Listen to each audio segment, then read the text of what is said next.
Investor sering mikir musuh terbesar mereka itu bear market, suku bunga naik, atau inflasi yang tidak terkendali. Tapi apa jadinya kalau ternyata musuh paling bahaya kita itu justru sistem pembayaran yang mengalami gangguan. Bayangin kalau misalnya market lagi crash dan lu pengen cut loss, tapi tiba-tiba sistem pembayarannya malah mengalami gangguan.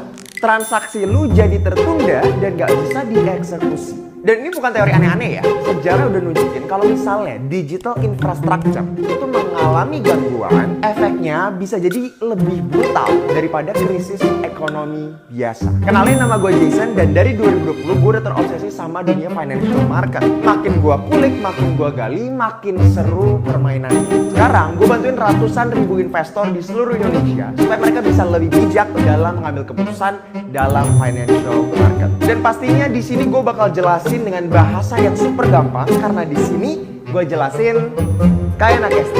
Nah, semua transaksi finansial modern kita hari ini itu harus ngelewatin beberapa metode dan sistem pembayaran digital. Mulai dari jaringan pembayaran global kayak Visa atau misalnya jaringan pembayaran secara lokal. Nah, makanya penting buat kita ngerti yang namanya payment rails. Ya, payment rails ini kan kayak rel ya, rel pembayaran. Jadi gue bisa bilang payment rails itu seperti urat nadi likuiditas global. Oke, payment rails adalah urat nadi likuiditas global. Sama kayak tubuh kita ya, organ-organ bisa bekerja dengan sehat kalau darahnya bisa mengalir ke organ-organ tubuh tersebut. Nah, sama juga kalau misalnya di dalam sistem keuangan kita atau misalnya kita punya aset-aset investasi seperti saham, kripto, ya. Bayangin kalau nggak ada yang namanya likuiditas, nggak ada uang yang bisa mengalir, ya. Infrastrukturnya, rel keretanya, rel darahnya itu ya tidak mengalir, ya. Yang pasti ya sulit gitu ya, gimana caranya kita bisa percaya untuk berinvestasi di aset-aset itu. Makanya penting untuk kita paham dulu tentang yang namanya payment rails ini.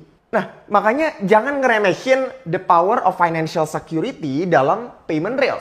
Ya, bayangin kalau misalnya payment rails-nya macet, ya, apa yang terjadi karena dia adalah urat nadi likuiditas global, pasti likuiditasnya jadi seret. Ya kan, uang nggak ngalir ke sana. Ya kan? Apa yang terjadi kalau likuiditasnya seret? Karena likuiditasnya seret karena payment rails-nya macet, yang hilang sangat besar adalah yang namanya trust atau kepercayaan. Teman-teman tahu ya, untuk membangun kepercayaan itu butuh waktu yang sangat lama. Tapi hanya butuh satu kesalahan besar